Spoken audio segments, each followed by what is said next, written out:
Hot అంశాలపై debate news బెంచ్కి స్వాగతం. వాస్తవంగా ఈ మధ్య కాలంలోనే పవన్ కళ్యాణ్ ఒక స్టేట్మెంట్ ఇచ్చారు అన్నటువంటిది ప్రచారంలో ఉంది. ఏంటంటే కొన్ని రకాలైనటువంటి రోడ్ల మధ్యలో ఉన్నటువంటి కొన్ని రకాల చెట్ల వల్ల కాలుష్యం వస్తుంది అని వాటిని తొలగించమన్నారు అన్నటువంటిది. ఇప్పుడు రకరకాలైనటువంటి ప్రచారాలు జరుగుతున్నాయి. అందులో ఈ మొక్క మంచిది కాదు, సాధారణంగా మొక్కలు పెంచమంటుంటారు, కానీ మొక్కలు తుంచమని లేకపోతే మొక్కలు పీకేయమని దాని ద్వారా కాలుష్యం వస్తుందని కొన్ని, లేదంటే అధిక వాటర్ తీసేసుకున్నాయని కొన్ని, ఇట్లాంటి ప్రచారాలు జరుగుతున్నాయి. నిజంగా రోడ్ల మధ్యలో పెంచేటటువంటి మొక్కలు ఇలాగ కాలుష్యాన్ని వెదజల్లుతాయా, లేదంటే కనుక వాటర్ని ఎక్కువ లాక్కుంటాయా? నిజంగా ఇప్పుడు తెలంగాణ ఆంధ్ర ప్రాంతాలలో ఎక్కువగా ఉన్నటువంటి ఏది రోడ్ల మీద కనబడేటటువంటిది కోనోకార్పస్ మొక్కలు, దుబాయ్ మొక్క అంటుంటారు. వాటిని తొలగించాల్సిన అవసరం ఉందా? అవి నిజంగా పర్యావరణానికి ప్రమాదకరమా? ఈ అంశానికి సంబంధించి మనతో మాట్లాడేందుకు ఉన్నారు ప్రముఖ ఎవరైతే ఈ వ్యవహారాలకు సంబంధించిన పరిశోధనలు చేసినటువంటి బెంగళూరులో ఉంటున్నటువంటి ప్రొఫెసర్ బయ్యప్ రెడ్డి, బెంగళూరు నుంచి ప్రస్తుతం మనతో పాటు మాట్లాడేందుకు సిద్ధంగా ఉన్నారు. నమస్తే ప్రొఫెసర్ గారు. నమస్కారం అండి. ఈ చెట్లు నిజంగా అడవులు నాశనం అయిపోతున్నాయి, పర్యావరణం దెబ్బతింటుంది, భూమి ఉష్ణోగ్రత పెరిగిపోతుంది, అందుకని గ్రీనరీ చెట్లు బాగా పెంచాలి, దట్టంగా పెంచాలి అని చెప్పి ఆ ప్రయత్నంలో భాగంగా తొందరగా పెరిగేవి అన్ని వాతావరణ పరిస్థితులను తట్టుకొని వాటర్ ఉన్నా లేకపోయినా ఉప్పు నీళ్ళలోనైనా మంచి నీళ్ళలోనైనా ఎక్కడైనా పెరిగే మొక్కలు కావాలని చెప్పి వేరే దేశాల నుంచి, మన దేశంలో అట్లాంటి మొక్కలు లేకపోతే వేరే దేశాల నుంచి తీసుకొచ్చి ఈ పెంచడం అనేది ఇప్పుడు మొట్టమొదటిసారి జరగటం లేదండి. 1952లో యూకలిప్టస్ ఆస్ట్రేలియా నుంచి తీసుకొచ్చి విపరీతంగా పెంచేసి, ఆ పెంచడం ఎంతవరకు అంటే ఫారెస్ట్ లో కూడా యూకలిప్టస్ పెంచేసి తర్వాత గొడవ చెప్పి ఇప్పుడు అంతా యూకలిప్టస్ హటావో అని చెప్పి యూకలిప్టస్ అంతా పీకేసాము. ఆ యూకలిప్టస్ చాప్టర్ అయిపోయిన తర్వాత ఈ కోనోకార్పస్ అనే మొక్కను తీసుకొచ్చాము. ఈ కోనోకార్పస్ మీద నేను 1980 నుంచి 85 దాకా 5 సంవత్సరాలు యెమెన్లో పనిచేస్తూ ఆ మొక్క మీద రీసెర్చ్ చేశాను. తర్వాత సోమాలియా, మిగతా గల్ఫ్ కంట్రీస్లో కూడా, తూర్పు ఆఫ్రికా ప్రాంతంలో ఈ మొక్కలు బాగా పెరుగుతాయి, సహజంగా పెరుగుతాయి. వాటి మీద అంతా కూడా నేను పరిశోధన చేశాను. చేసిన తర్వాత దుబాయ్లో, ఇది 1988లో దుబాయ్లో నాటడం మొదలు పెట్టారు. దుబాయ్ తర్వాత కువైత్లో కూడా చాలా భారీ ఎత్తున నాటి ఆ ఎడారిని అంతా పచ్చంగా మార్చడం కోసం పెంచారు. దీంట్లో ఉన్న ప్రత్యేకత ఏంటంటే తొందరగా పెరుగుతుంది, దానికి జాగ్రత్త అవసరం లేదు, ఏ జంతువులు తినవు, తర్వాత ఉప్పు నీళ్ళు అయినా నీళ్లు ఉన్నా లేకపోయినా పెరుగుతుంది. ఆ టింబరు, దాని నుంచి వచ్చే వుడ్డు పడవలు తయారు చేయడానికి, ఓడలు తయారు చేయడానికి పనికొస్తుంది. మంచి చార్కోల్ వస్తుంది, ఫైర్ వుడ్ గా వాడితే పొగ లేకుండా మంచి హీట్ వస్తుంది. ఇలాంటి ప్రయోజనాలు ఉన్నాయి కనుక తర్వాత సంవత్సరం అంతా గ్రీన్ గా ఉంటుంది, ఎట్లా కావాలంటే అట్లా ట్రిమ్ చేసుకోవచ్చు. ఇలాంటి ప్రయోజనాలన్నీ ఉంటాయి కనుక మన దేశంలో కూడా దాన్ని తీసుకొచ్చి ఇంట్రొడ్యూస్ చేశారు. చేసిన తర్వాత 10-15 సంవత్సరాల కాలంలో అది ఎక్కడ అంటే అన్ని సిటీస్ లో దేశం అంతటా విపరీతంగా పెంచారు. ఇప్పుడు ఎక్కడ పడితే అక్కడ కోనోకార్పస్ పెంచేసి దాని మీద ఇప్పుడు వ్యతిరేకత తీసుకొచ్చేసారండి. ఈ వ్యతిరేకత తీసుకొచ్చిన వాళ్ళల్లో గుజరాత్ మొట్టమొదటి రాష్ట్రం. గుజరాత్లో చాలా ఈ తీర ప్రాంతంలో ఉప్పు నీటిలో దీన్ని విపరీతంగా పెంచేసి ఇండస్ట్రీలోను, సిటీస్లోను, ఇప్పుడు సూరత్లో వెళ్తే ఎక్కడికి వెళ్ళినా ఇదే చెట్టు ఉంటుంది, అన్నీ పెంచేసిన తర్వాత ఇప్పుడు దాని మీద నిందలు వేయటం మొదలుపెట్టారండి. మీరు చెప్పినట్టుగా ఈ నిందల్లో ఎంతవరకు నిజము, అందులో ఒక్కో దాని మీద చెప్తానండి నేను. ఎలర్జీ వస్తుందని అన్నారు. ఎలర్జీ అనేది సహజంగా ఏంటంటే కొంతమందిలో దేనికైనా ఎలర్జీ రావచ్చు. బొప్పాయి మొక్క నుంచి వచ్చే పుప్పొడి నుంచి ఎలర్జీ వచ్చిన వాడు చాలా మంది ఉన్నారు. సో మామిడి చెట్టు మొక్క నుంచి వచ్చే పుప్పొడి నుంచి వచ్చే ఎలర్జీ ఉన్న వాళ్ళు ఉన్నారు. దీని నుంచి ఎక్కువ మందిలో ఎలర్జీ వచ్చినట్టు కానీ ఎక్కడ కూడా ఇరాన్లో కానీ, ఇరాక్లో కానీ, సోమాలియాలో కానీ, ఏ దేశంలో కూడా ఎక్కడైతే విపరీతంగా పెంచారో అక్కడెక్కడ కూడా దీని నుంచి ఎలర్జీ వచ్చినట్టుగా, ఆస్తమా వచ్చినట్టుగా ఎక్కడా రిపోర్ట్ లేదండి. కువైత్లో 1988 నుంచి దీని మీద రీసెర్చ్ జరుగుతుంది, అట్లాంటి ఆధారాలు ఎక్కడా లేవు. రెండవది, సరే దాని కాయలు తినటానికి పనికిరావు అన్నారు. ఇది కాయల కోసం తీసుకొచ్చిన మొక్క కాదు, తొందరగా పెరగటానికి, సంవత్సరం అంతా గ్రీన్ గా ఉండటానికి తెచ్చింది. కాయలు పండ్లు కావాలంటే వేరే మొక్కలు పెంచుకోవాలి, కానీ దీని నుంచి కాయలు ఆశించటం అనేది తప్పు. తర్వాత పశువుల మేతకు పనికిరాదు అంటారు. నిజమే, పశువుల మేతకు పనికిరాదు కనుక అది ఎక్కడ పడితే అక్కడ పెంచడానికి వీలవుతుంది. రోడ్డు ప్రక్కన కానీ ఏ ఫెన్సింగ్ లేకపోయినా పెంచడానికి వీలవుతుంది. అది అందువలనే దాన్ని అన్ని చోట్ల విపరీతంగా పెంచగలిగారు. అది దాంట్లో లోపం కాదు, అది ఒక రకంగా మనకి అడ్వాంటేజ్ కూడా. ఇంకోటి ఏంటంటే, అది గోడల దగ్గర, చెట్ల కేబుల్స్ దగ్గర పెంచితే గోడలు పగలగొడుతుంది, ఇల్లు దెబ్బతింటాయి, కేబుల్స్ దెబ్బతింటాయి అని చెప్పి ఇంకో ప్రచారం జరుగుతుంది. ఏదైనా మన ఇంటికి గోడకు దగ్గర మామిడి చెట్టు కానీ, నేరేడు చెట్టు కానీ, ఏ చెట్టు పెంచినా ఆ చెట్టు పెద్దదవుతే గోడలకు ప్రమాదం అనేది అందరికీ తెలుసు. మన నేరేడు చెట్టు లేకపోతే మామిడి చెట్టు, ఇవి వేప చెట్టు, చింత చెట్టు కంటే ఇది ప్రమాదమైన ఎక్కడ అయింది కాదు, ప్రమాదం ఏమీ లేదు. అట్లాంటి ప్రమాదం ఉన్న చోట గోడలకు దూరంగా పెంచమని చెప్తారు తప్ప, గోడకు ఆనుకొని పెంచి దాని నుంచి డ్యామేజ్ అయిందని చెప్పడం అనేది కరెక్ట్ కాదు. ఇంకోటి, వాటర్ని ఎక్కువగా తీసుకుంటుంది అని చెప్పి చెప్తున్నారు. వాటర్ని ఎక్కువగా తీసుకునేటట్టయితే మరి ఈ డెజర్ట్ లో, కువైత్ లాంటి డెజర్ట్ లోను, తర్వాత యెమెన్ లాంటి డెజర్ట్ లో ఎప్పుడు వాటర్ పడని చోట, జిబూతిలో 12 సంవత్సరాలకు కూడా ఒక వర్షం పడదు, అట్లాంటి జిబూతిలో కూడా ఇది పెరుగుతుంది. తీర ప్రాంతాల్లో రిలేటివ్ హ్యూమిడిటీ ఎక్కువ ఉంటే ఆ హ్యూమిడిటీతోనే బ్రతుకుతుంది ఆ మొక్క. వాటర్ని ఎక్కువగా తీసుకుంటానికి ఆధారం లేదు. ఎందుకంటే నేను యెమెన్లో పనిచేసేటప్పుడు ఈ ప్రొక్నైలర్స్ ఆ రోడ్డు ప్రక్కన ఉన్న చెట్లు తవ్వేటప్పుడు వెళ్ళి చూసాము. దాని పెద్ద చెట్టు వేర్లు కూడా 10-12 అడుగుల లోతు మించి కిందికి వెళ్ళలేదు. ఏరియల్ దాని చుట్టూ బాగా స్ప్రెడ్ అవుతుంది తప్ప లోపలికి వెళ్ళలేదు. అందువల్ల గ్రౌండ్ వాటర్ని తీసుకొని వాటర్ తగ్గిపోతుందని చెప్పడానికి ఏమాత్రం అవకాశం లేదు. దాంట్లో ఉన్న ప్రత్యేకత ఏంటంటే, సంవత్సరం అంతా గ్రీన్ గా ఉంటుంది, ఎట్లా కావాలంటే అట్లా ప్రూన్ చేసుకోవచ్చు, ఏ షేప్ లో కావాలంటే ఆ షేప్ లోకి తీసుకురావచ్చు. తర్వాత అది కాలుష్యాన్ని, ఎంత కాలుష్యాన్ని అయినా తట్టుకుంటుంది. మీరు చూడండి, సిటీస్ లో ఏ సిటీలో అయినా రోడ్డు మధ్యలో మీడియన్ మీద పెంచితే అంత మీడియన్ మీద సంవత్సరం అంతా గ్రీన్ గా ఉంటుంది, కాలుష్యాన్ని తట్టుకుంటుంది. తర్వాత ఆక్సిజన్ ఇవ్వదు అని చెప్పి ఒక ప్రచారం ఉంది. ఏ చెట్టు అయినా, ఈ కొనోకార్పస్ కావచ్చు, యూకలిప్టస్ కావచ్చు, ఏ చెట్టు అయినా సూర్యరశ్మి ఉన్నప్పుడు ఫోటోసింథసిస్ లాంటి కిరణజన్య సమయక్రియలో ఆక్సిజన్ వదులుతుంది తప్ప అది ఆక్సిజన్ వదలద్దు లేకపోతే అని చెప్పి చెప్పడం అనేది కరెక్ట్ కాదు.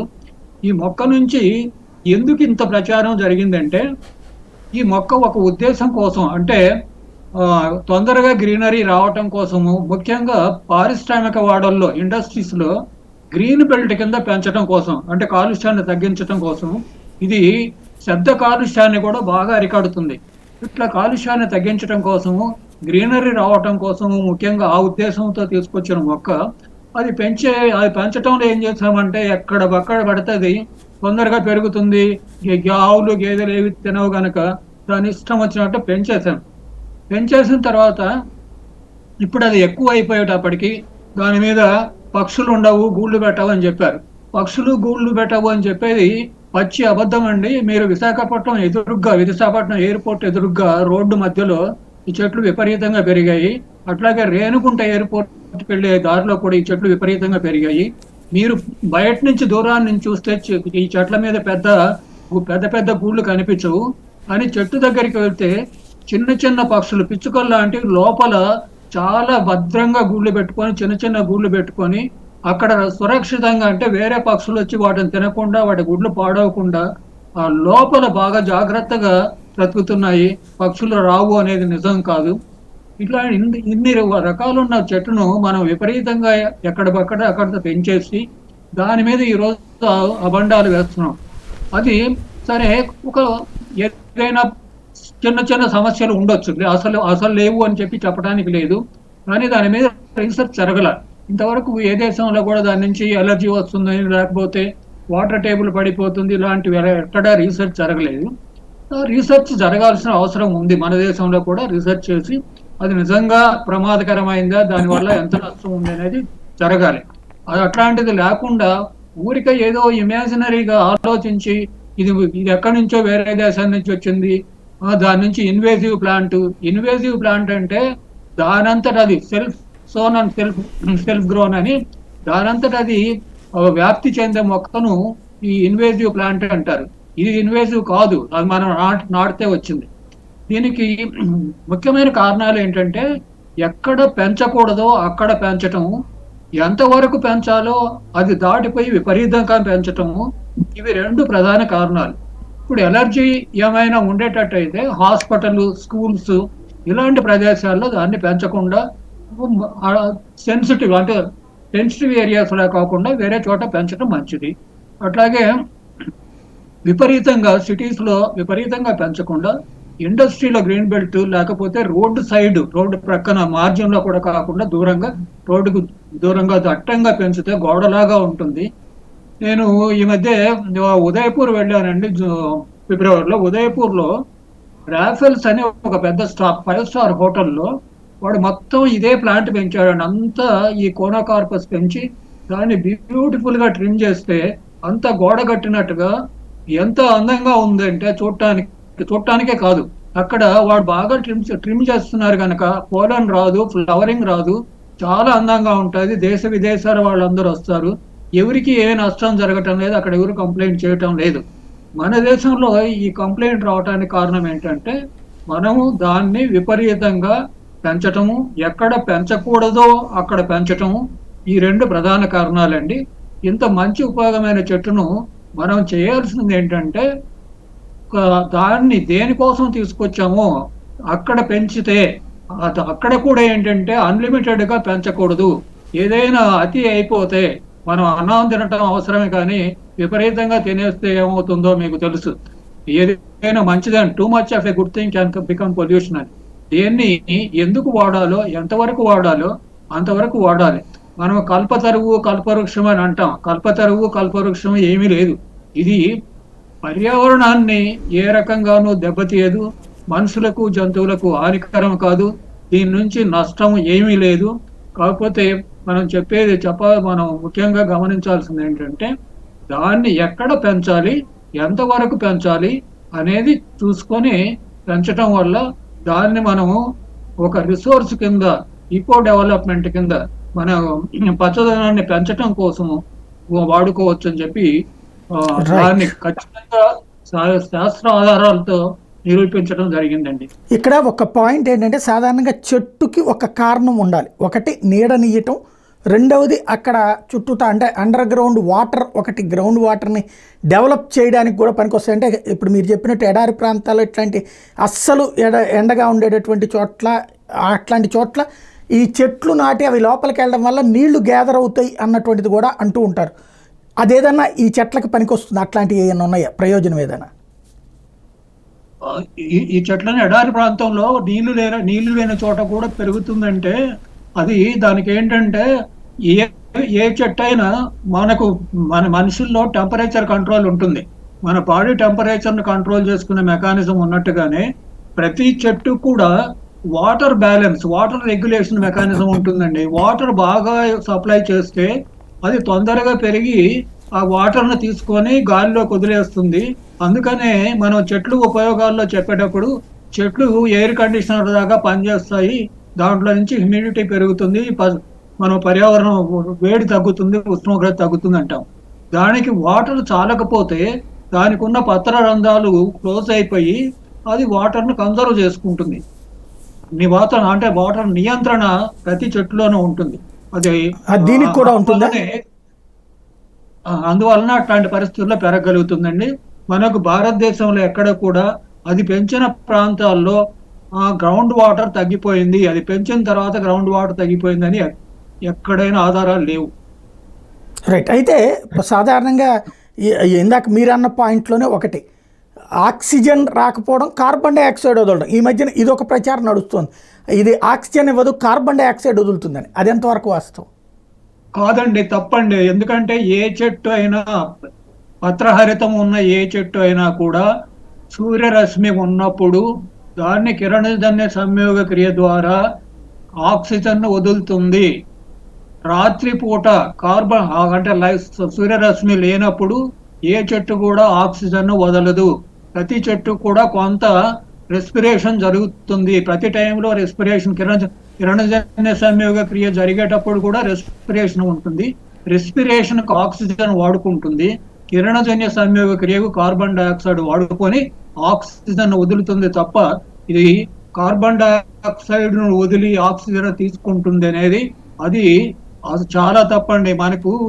మనం ఎంత గుడ్డిగా చెప్తామంటే ఆవు నెయ్యి ఒక్క గ్రాము ఆవు నెయ్యి నిప్పుల మీద వేస్తే 1 టన్ను ఆక్సిజన్ వస్తుందని ప్రచారం మన దేశంలో ఉంది. దాన్ని గుడ్డిగా నమ్మే వాళ్ళు ఉన్నారు.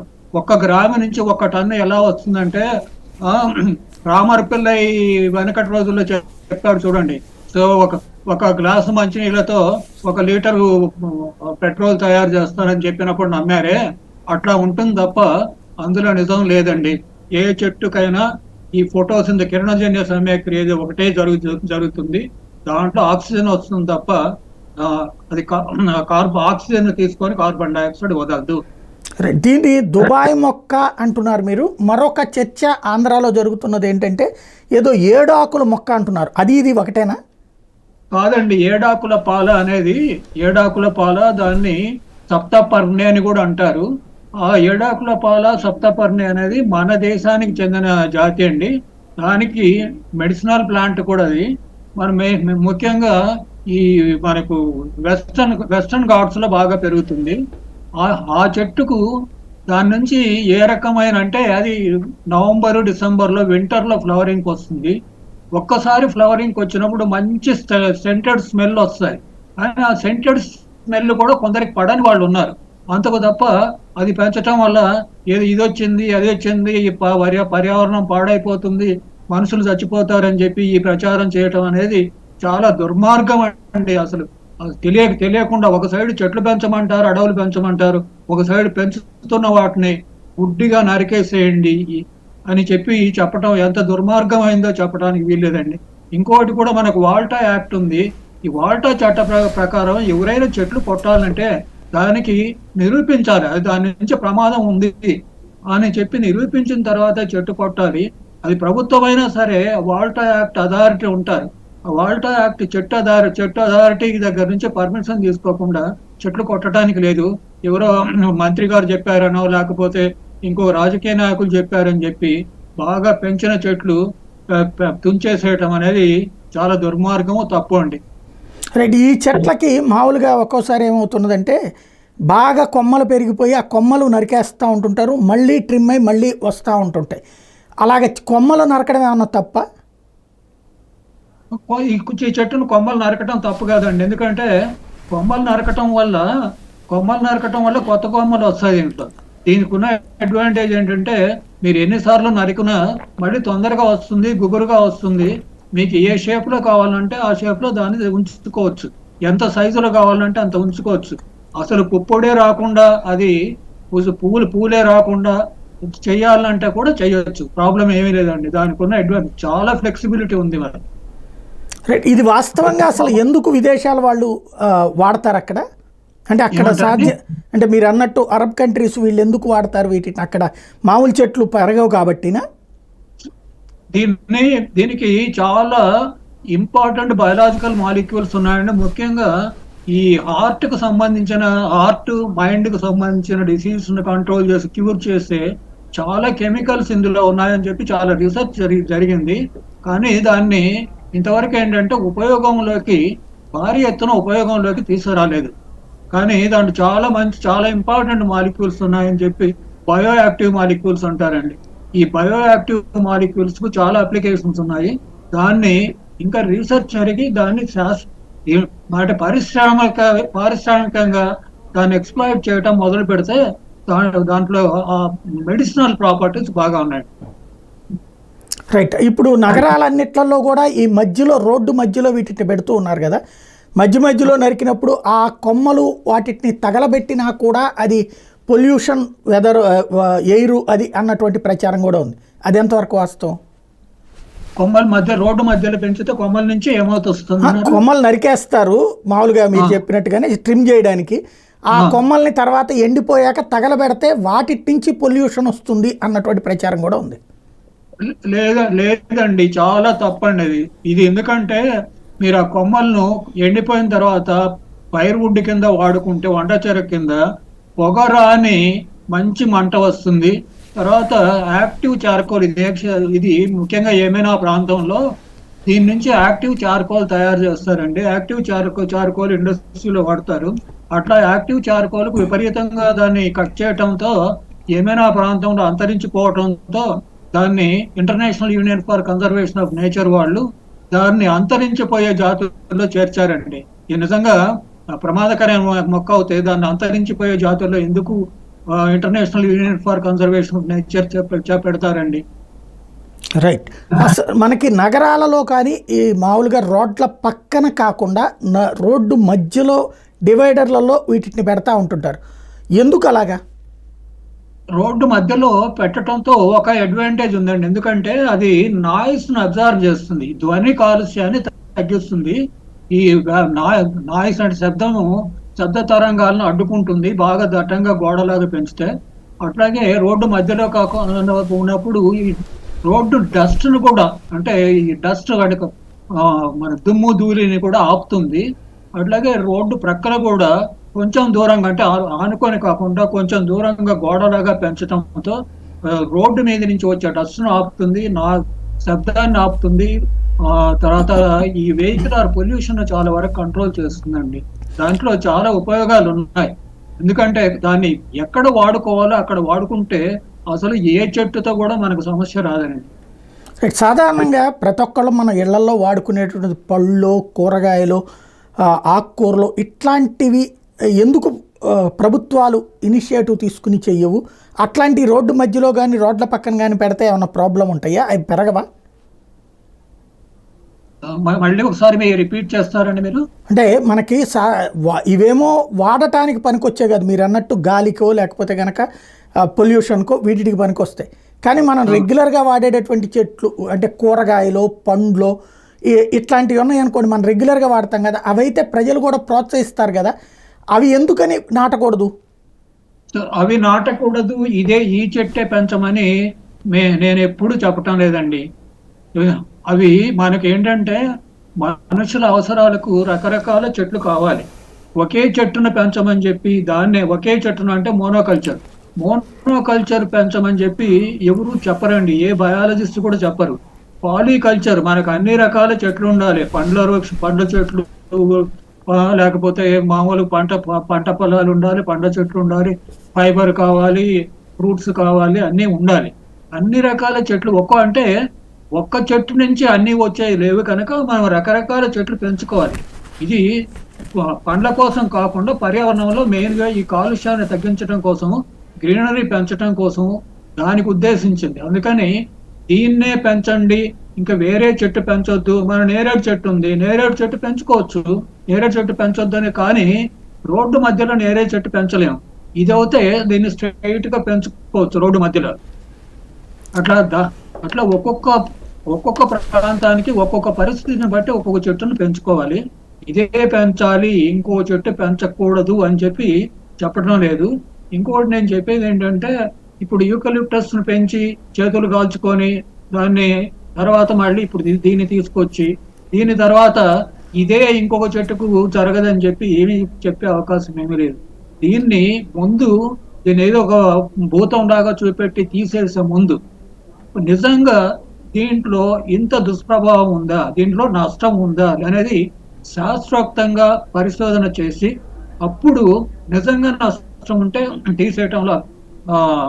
తీసేయటానికి ఎవరు అబ్జెక్షన్ పెట్టరు. కానీ అట్లాంటిది ఆధారం ఏమీ లేకుండా దుర్మార్గంగా తీసేయటం. ఇప్పుడు కాకినాడలో 4603 చెట్లు ఎప్పుడెప్పుడో పెంచిన చెట్లన్నీ నరికేసైపోతున్నారని చెప్పి హిందూలో న్యూస్ ఐటమ్ ఉందండి. ఇట్లా చేయటం అనేది నిజంగా మనం చెప్తున్న దానికి చేస్తున్న దానికి పెంచమని చెప్పి ఒక చోట ఒకసారి చెప్తూ తుంచేసేయటం మంచిదేనా అనేది ప్రజలు ఆలోచించాలి. అంటే అసలు ఎవరు ఈ ప్రచారం తెచ్చారు? ఈ ప్రచారము గుజరాత్ లో మొదలైందండి. గుజరాత్ ఎందుకంటే మరి గుజరాత్ వెళ్ళి చూస్తే, నేను గుజరాత్ 4 సార్లు వెళ్తుంటాను. గుజరాత్ లో విపరీతంగా పెంచేశారండి ఈ చెట్టును. విపరీతంగా పెంచేసి అక్కడ ఆడితే పెంచేసిన తర్వాత ఎవరో మొదలు పెడతారండి, నాకు ఎలర్జీ వచ్చింది. మనకేంటంటే మంచి దానికంటే ఈ చెడు న్యూస్ తొందరగా స్ప్రెడ్ అవుతుంది. మీకు అది జర్నలిస్ట్ గా మీకు బాగా తెలుసు. ఏదైనా చెడ్డగా చెప్తే తొందరగా స్ప్రెడ్ అవుతుంది. దీని మీద ఈ లేనిపోని ప్రచారం చెప్పేటప్పటికి అందరూ విపరీతంగా తీసేస్తారు. మీకు ఒక ఎగ్జాంపుల్ చెప్పాలంటే హైదరాబాద్ జూబిలీ హిల్స్ లో ఈ ప్రచారం నుంచి చాలా మంది ఇళ్లలో ఈ పెంచిన చెట్లన్నీ బాగా పెంచి చాలా మంది తీసేశారు. కానీ మా బ్రదర్ ఇన్ లా ఉన్నారు, ఆయన ఆ ఇంట్లో పెంచి నేను తీసేయను ఏమవుతుందో చూద్దాము అని ఆయన గోడ ప్రక్కనే ఇవన్నీ ఉన్నాయి పెంచేశారు. వాళ్ళకి ఏమీ ప్రాబ్లం రాలేదు, వాళ్ళ గోడలకు ఏమీ కాలేదు, వాళ్ళ వాటర్ టేబుల్ పడిపోలేదు, వాళ్ళకి ఏమీ ఎలర్జీ లేదు, ఆస్తమా లేదు అని హ్యాపీగా ఉన్నారండి. రైట్. అసలు మామూలుగా ప్రభుత్వాలు ఏ రకాలైనటువంటి చెట్లని పెంచుతుంటాయి మీ అబ్జర్వేషన్లో, దేశవ్యాప్తంగా ఏ రకాలైన చెట్లు పెంచుతుంటారు ఎక్కడండి? దేశవ్యాప్తంగా వివిధ రాష్ట్రాల్లో ప్రభుత్వాలు దేన్ని ప్రోత్సహిస్తుంటాయి? ఇది ఒక్క మొక్కైనా ఇంకేమన్నా కూడా ప్రోత్సహిస్తుంటాయా? ఇది ఇది ఈ మొక్కను ఎందుకు విపరీతంగా పెంచారంటే అండి, మీకు మొదట చెప్పినట్టుగా వాటర్ ఉన్నా లేకపోయినా పెరుగుతుంది, ఉప్పు నీళ్ళలో మంచి నీళ్ళలో పెరుగుతుంది, కాలుష్యాన్ని తట్టుకుంటుంది, జంతువులు ఇవి తినవు, తొందరగా పెరుగుతుంది కనుక దాన్ని మొక్కలు కూడా చాలా నర్సరీలో చాలా చౌకగా దొరుకుతాయి. సంవత్సరానికి సుమారు 2.5 మీటర్లు ఎత్తు పెరుగుతుంది. అందుకని ఏం చేశారంటే ఈ రోడ్డు మధ్యలో ఇప్పుడు ముఖ్యంగా ఇప్పుడు చెట్లు పెంచేటప్పుడు ఫారెస్ట్ డిపార్ట్మెంట్ లో ఒక రూల్ ఉందండి. ఫారెస్ట్ డిపార్ట్మెంట్ లో చెట్లు పెంచాలంటే 80% సర్వైవల్ రేట్ చూపెట్టాలి. 80% సర్వైవల్ అంటే వాళ్ళు నాటిన చెట్లలో 80% కనుక బ్రతకపోతే వాళ్ళ జీతంలో రికవరీ పెడతారంటే, ఈ పెంచిన వాళ్ళ జీతంలో రికవరీ పెడతారంట. అందుకని వాళ్ళు ఏం చేస్తారంటే తక్కువ ఖర్చుతో పోయేది, పశువుల ద్వారా డ్యామేజ్ అవనివి ఇట్లాంటి చెట్లన్నీ పెంచుతుంటారు. ఇది జరిగి అన్ని చోట్ల ఈ చెట్లు విపరీతంగా పెంచడంతో దాంతో ఈ సమస్య మొదలైంది తప్ప వేరే చెట్లు పెంచకూడదు అనేది ఎక్కడా లేదండి. వేరే చెట్లు పెంచడం మంచిది, అన్ని ఉండాలి, డైవర్సిటీ ఉండాలి. దీన్ని ఎక్కడ పెంచడం కోసం తెచ్చామో అక్కడ పెంచడమే మంచిది అని చెప్పి చెప్తున్నాను. రైట్. మామూలుగా మీరు సుదీర్ఘకాలం ఈ ఫీల్డ్లో ఉన్నారు. యాక్చువల్గా చెట్ల పెంపకం విషయంలో గతానికి ఇప్పటికీ ఉన్న తేడా ఏంటి మనలో? పెంచటంలోనా అండి? అవును. ఇదివరకు మనకి ఇంత ఇనిషియేటివ్ ఉండేదా, ఇప్పుడే పెరిగిందా? ఇది ఈ చెట్టు గురించా? ఇదని కాదు, అసలు మామూలుగా మొక్కల పెంపకం మీదన ప్రజల్లో కోరిక పెరిగిందా తగ్గినట్ట? ప్రజల్లో చెట్లు పెంచండి అని చెప్పి చెప్తున్నారు. మీకు ఒక ఉదాహరణ చెప్పాలంటే మనం దేశం మొత్తం మీద సంవత్సరానికి ప్రతి సిటీలో ఎన్ని చెట్లు నాటాము అని లెక్కలు చెప్తూ ఉంటే ఇన్ని కోట్ల చెట్లు నాటాము అని చెప్పి చెప్తున్నారు. ఈ మధ్య ఒక సైంటిస్ట్ లెక్కేశారు. ఇప్పుడు దాకా దేశంలో గత 20 సంవత్సరాల్లో మన నగరాల్లో పట్టణాల్లో నాటిన మొక్కలన్నీ లెక్కేస్తే ఆ చెట్లలో కనీసం 10% కనుక బ్రతికి చెట్లయి ఉంటే మనము నిల్చోటానికి చోటు ఉండదు అని చెప్పి ఆయన కంక్లూషన్కి వచ్చారు. అంటే ప్రతి సంవత్సరము పోయిన సంవత్సరం నాటిన గుంటలోనే ఈ సంవత్సరం మళ్ళీ చెట్టు నాటుతున్నాము, మళ్ళీ వచ్చే సంవత్సరం అదే గుంటలో అదే గొయ్యిలో ఇంకో చెట్టు నాటుతాము. అది జరుగుతూ ఉంటుంది. ఇందులో ఎన్ని చెట్లు బ్రతికాయంటే ఎక్కడా లెక్కలేదండి. జరుగుతుంది అంటే నాటడం వరకే, అంతే, అయిపోయింది. ఈ చెట్టు అవుతే ఏమవుతుందంటే నాటి వదిలేసినా అది బ్రతుకుతుంది కనుక కొంత గ్రీనరీ వచ్చింది. అటవీ శాఖ వాళ్ళకి ఏం నిబంధన ఉండదా? ఏడాదికి ఇన్ని చెట్లు పెంచాలని కానీ, లేకపోతే ఈ రకాల చెట్లు పెంచాలని కానీ వాళ్ళకి నిధులు ఇవ్వడం కానీ, దేశంలో అది ప్రోత్సహించడం కానీ ఉండదా? ఇన్ని రకాల చెట్లు పెంచాలనే నిబంధన లేదు, కానీ చెట్లు పెంచాలి అంటే మనకు నిబంధన ఏంటంటే మనకు ఈ పారిశ్రామికంగా ప్రపంచం అభివృద్ధి చెందక ముందు ప్రపంచ విస్తీర్ణంలో 33% అడవులు ఉండేయండి. ఈ పారిశ్రామికీకరణ వచ్చిన తర్వాత మానవ జనాభా పెరిగిపోయి సో ఈ ఫారెస్ట్ ఏరియా ప్రపంచంలో బాగా తగ్గిపోయి ఇప్పుడు మన దేశంలో 21-22% మధ్యకు తగ్గింది, 33% నుంచి. అందుకని దాన్ని ఇంకా పెంచాలి, కనీసం 30% పెంచాలని చెప్పి ప్రయత్నం జరుగుతుంది. ఈ 30% లేకపోతే 33% ఎవరు చెప్పారంటే దానికి శాస్త్రపరంగా ఆధారాలు ఏమి లేదండి. కాకపోతే ఏంటంటే పారిశ్రామికంగా అభివృద్ధి చెందక ముందు, పరిశ్రమలు రాకముందు, కాలుష్యం రాకముందు ప్రపంచవ్యాప్తంగా 3/4 భాగంలో అడవులు ఉన్నాయి కనుక ప్రకృతి పరంగా 3/4 భాగం అడవులు ఉంటే మంచిది. ఆ అడవులు కూడా కేవలం ఏంటంటే రిజర్వ్ ఫారెస్ట్ అని, చెట్లు లేని దాన్ని కూడా రిజర్వ్ ఫారెస్ట్ అనొచ్చు. అట్లా కాకుండా దట్టంగా చెట్లు ఉండే ఫారెస్ట్లు ఉంటే పర్యావరణ సమతూకం అంటే సో మనకు అట్మాస్ఫియర్ లో ఉండే ఎయిర్ కాంపోజిషన్ కానీ, లేకపోతే ఆ, ఉష్ణోగ్రత కంట్రోల్ కానీ, వీటన్నింటికు సమతూకం ఉంటుంది అని చెప్పి చెట్లు పెంచాలి అనేది ప్రపంచవ్యాప్తంగా ఉందండి. మన దేశంలో ఇప్పుడు ఆ, కొన్ని రాష్ట్రాల్లో ఎక్కువ ఉంది, 33% కంటే కూడా ఎక్కువ ఉంది. నార్త్ ఈస్ట్ హిల్ స్టేట్స్ లో ఉంది. గ్రేట్ నికోబార్ లో అవుతాయి. గ్రేట్ నికోబార్ లో 92% ఏరియా ఫారెస్ట్ లో ఉందండి. మేము 2020-21 లో గ్రేట్ నికోబార్ లో ఒక పెద్ద ప్రాజెక్ట్ చేస్తాము నీతి ఆయోగ్. అక్కడ దట్టమైన ఫారెస్ట్ ఉంది. సో అట్లా కాకుండా మిగతా చోట్ల చాలా ఏరియాస్ లో ఫారెస్ట్ లేదు. ఫారెస్ట్ లేని ఏరియాస్ లో ఫారెస్ట్ అభివృద్ధి చేయాల్సిన అవసరం ఉంది. అందుకని చెప్పి చెట్లు పెంచమని అంటారు. ఆ చెట్లు పెంచడంలో ఇన్ని రకాలు పెంచాలనేది లేదు.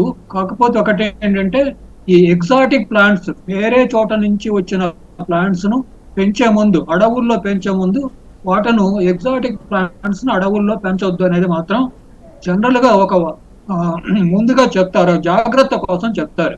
ఎందుకంటే యూకలిప్టస్ పెంచి, అడవుల్లో యూకలిప్టస్ పెంచి ఆ అడవులను దెబ్బతీశారు కనుక ఇప్పుడు అడవుల్లో ఈ ఎగ్జాటిక్ ప్లాంట్స్ అంటే విదేశాల నుంచి తెచ్చిన చెట్లను అడవుల్లో పెంచొద్దని మాత్రం చెప్తారు. రైట్. సముద్ర తీర ప్రాంతాల్లో సాధారణంగా మడ అడవులు ఉంటాయి, వాటర్ ఫ్లోని కంట్రోల్ చేయడానికి అంటారు. ఇప్పుడు ఇట్లాంటి చెట్లు అక్కడ పనికొస్తాయా? ఎక్కడండి? సముద్ర తీర ప్రాంతాల్లో. ఇది సముద్ర తీర ప్రాంతంలో బాగా పెరుగుతుందండి.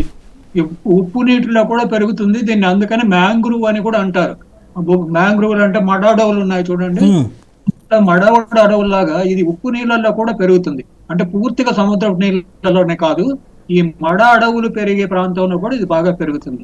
ఉప్పు నీటిని తట్టుకుంటుంది, ఒక నీళ్లు ఉన్నా పెరుగుతుంది, లేకపోయినా పెరుగుతుంది. దీంట్లో ఇంకొక అడ్వాంటేజ్ కూడా ఉంటుందండి. కొన్ని చోట్ల నీరు నిలబడుతుంది, నీరు భూమిలోకి ఇంకకుండా వాటర్ లాగింగ్ అంటారు. ఆ వాటర్ లాగింగ్ లో ఇలాంటి చెట్లను అంటే బోదెలు, కాలువల కింద తీసి ఇట్లాంటి చెట్లను బోదెల మీద పెంచితే అక్కడ నీళ్లు నిలబడకుండా, దోమలు అవి అభివృద్ధి చెందకుండా బయోడ్రైన్ సిస్టమ్, బయోడ్రైన్ అంటే చెట్ల ద్వారా ఆ నీటిని, నిలవబడిన మురికి నీటిని గాల్లోకి పంపించటం, ఈ బయోడ్రైన్ సిస్టమ్ కూడా ఇది బాగా పనికొస్తుంది, ఉపయోగించి. ఈ చెట్టు చేయగలుగుతుందా పని? ఏమండి? ఈ చెట్టు చేయగలుగుతుందా అట్లా బయోడ్రైన్ సిస్టమ్? ఈ చెట్టు పనికి వస్తుంది. మనం రెయిన్ ట్రీ అంటాం చూడండి, నిద్రభంగి చాలా పనికి వస్తుంది. నిద్రభంగి మేము నాగార్జున యూనివర్సిటీ బాయ్స్ హాస్టల్స్ దగ్గర ఈ మురుగునీరు పోయే మార్గం లేకపోతే నేను ఈ బయోడ్రైన్ సిస్టమ్ మన నిద్రభంగి చెట్టుతో పెట్టాము. చాలా బ్యూటిఫుల్ గా పనిచేస్తుందండి. ఇప్పుడు దోమలు కానీ అక్కడ నీళ్లు నిలబడటం కానీ లేదు. ఓకే, అట్లా అవి ఎక్కడ దొరుకుతాయి? ఈ చెట్టును మనకు ఇప్పుడు మురికి నీరు నిలవబడి ఎక్కడైనా గుంటల్లో అట్లా ఉండి మురుగునీరు బయటకు వెళ్ళకపోతే దాన్ని కొంచెం కాలువలు, గట్ల కింద చేయాలండి. కాలువలో నీళ్లు ఉంటాయి, గట్ల మీద ఈ చెట్లు పెంచితే ఆ నీటిని లాగేసి గాలిలోకి పంపించేస్తుంది, నీరు నిల్వ ఉండదండి. రైట్. ఇప్పుడు ఈ చెట్లు నాట్లా లేకపోతే కనుక మొక్కలు ఏమన్నా అంటే కొమ్మలు విరిచి పెడితే కూడా పెరుగుతాయా? ఈ చెట్లు కొమ్మలు విరిచి పెడితే కూడా పెరుగుతాయా, లేకపోతే నాటు కానీ విత్తనం ద్వారా కానీ పెరుగుతాయా? ఈ చెట్లు మామూలుగా విత్తనం నుంచి వస్తాయండి. కొమ్మలు విరిచి పెడితే కూడా దాని అంతటి ఊరిక కొమ్మలు తుంచి పెడితే రావు. కొంచెం జాగ్రత్తగా దాన్ని ఏంటంటే కొమ్మలను మరి ఇప్పుడు గులాబీ కొమ్మలు పెట్టంగానే రావు. గులాబీ చెట్లు కొమ్మల నుంచి వస్తాయి కానీ గులాబీ కొమ్మ తీసుకెళ్లి పెట్టంగానే రాదు. దీన్ని జాగ్రత్తగా చేస్తే దానికి ఒక ప్రత్యేకత రూటింగ్ హార్మోన్స్ తో ట్రీట్ చేసి పెడితే కొమ్మల నుంచి కూడా వస్తాయి. కొమ్మలు తీసి కింద పడేస్తే దాని అంతటి మాత్రం రావండి. రైట్. ఇప్పుడు మడ అడవులు ఇందాక మనం చెప్పుకున్నట్టు మడ అడవుల ప్లేస్లో వీటిని పెడితే, మడ అడవులు ఏంటంటే సముద్రపు ఉధృతిని ఊళ్ళలోకి రాకుండా కంట్రోల్ చేయడానికి అంటారు. అట్లాంటి పాత్ర ఈ చెట్లు పోషిస్తాయా? లేదండి. దీని నుంచి మడ అడవులు అంటే మడ అడవులకు ఉన్న ప్రత్యేకత వేరు. ఇది మడ అడవుల్లో మిగతా నిజంగా మడ అడవుల్లో ఆ చెట్లను తట్టుకొని అది పెరగలేదండి. ఇది ఎక్కడ ఏ చెట్టు లేని చోట పెరుగుతుంది తప్ప మిగతా వాటిని అనగదొక్కేసి పెరిగే కెపాసిటీ ఈ చెట్టుకు లేదండి. అందుకని దీని ఇన్వేజివ్ ప్లాంట్ అంటే మేము ఇన్వేజివ్ కాదని చెప్పడానికి కారణం అది. రైట్. మిగతా చెట్లను తొక్కేసి ఇది పెరగదు. ఉన్న చెట్లు ఇప్పుడు మడ అడవులకు ప్రాముఖ్యత ఉంది. ఆ చెట్లు ఉన్న చోట వాటను ఎలిమినేట్ చేసి వాటను తొక్కేసి అనగదొక్కేసి ఇది పెరగదండి. రైట్, అంటే వాటి పక్కన ఇది పెరగదు, వాటి ప్రక్కన ఖాళీ ఉన్న చోట పెరుగుతుంది. కానీ వాటి లాంటి ప్రభావం చూపెట్టదు నీటిని కంట్రోల్ చేయడంలో. వాటి లాంటి ప్రభావం ఉంటుందండి. అది ఏ చెట్టుకైనా ఆ ప్రభావం ఉంటుంది, నీటిని కంట్రోల్ చేసే ప్రభావం. అవునండి. రైట్. ఒకటి ఫైనల్గా ఒకటి చెప్పండి, దేశవ్యాప్తంగా ఈ మొక్కల పెంపకానికి సంబంధించి ఇప్పుడు రూఫ్ గార్డెన్లని లేకపోతే కనుక ఇండోర్ ప్లాంట్లని ఇట్లాంటివి బాగా పెంచుతూ ఉన్నారు పబ్లిక్. దానివల్ల ప్రయోజనం ఉంటుందా, నష్టం ఉంటుందా? చెట్లు పెంచడం వల్ల ప్రయోజనం అంటారంటే ఈ ఇళ్లల్లో పెంచుకునేది రూఫ్ గార్డెన్స్ లేకపోతే ఇండోర్ ప్లాంట్లు ఇట్లాంటి వాటి వలన. ఇండోర్ ప్లాంట్స్ అంటే గుర్తొచ్చింది మీరు. ఇప్పుడు ఈ చెట్టును ఈ కోనోకార్పస్ మీద అది తినటానికి పనికిరాదు, పశువుల మేతకు పనికిరాదు, దాంట్లో ఏం ఉపయోగం లేదని చెప్పి ఇన్ని రకాలుగా చెప్తున్నాం కదా. మన ఇండోర్ ప్లాంట్స్ లో, మనం ఇంట్లో పెంచుకునే ప్లాంట్స్ లో ఎన్ని తినటానికి పనికి వస్తున్నాయండి. ఇప్పుడు మనీ ప్లాంట్ అని పెంచుతారు. మనీ ప్లాంట్ పెంచిన వాడికి ఎవరికైనా డబ్బు వచ్చిందా? డిఫెన్ బెకియా అని చెప్పి పెంచుతారు ఇండోర్ ప్లాంట్ కింద. ఆ డిఫెన్ బెకియా నిజంగా విషపూరితమైంది. మనం దేవదారు, గన్నేరు, పచ్చ గన్నేరు ఈ చెట్లన్నీ చెప్పి పెంచుతున్నాము. అవి తినటానికి పనికి వస్తున్నాయా లేకపోతే అవి విషపూరితమైనవి కాదండి మొక్కలన్నీ? వీటన్నిటిని పెంచి వాటి గురించి మరి మనం ఇప్పుడు దేవదారు గన్నేరు ఉంది. గుంటూరులో కూడా చాలా చోట్ల ఈ దేవదారు గన్నేరు మొక్కలు పెంచి భారీ ఎత్తున పెంచారు 2014, 2019 మధ్యలో.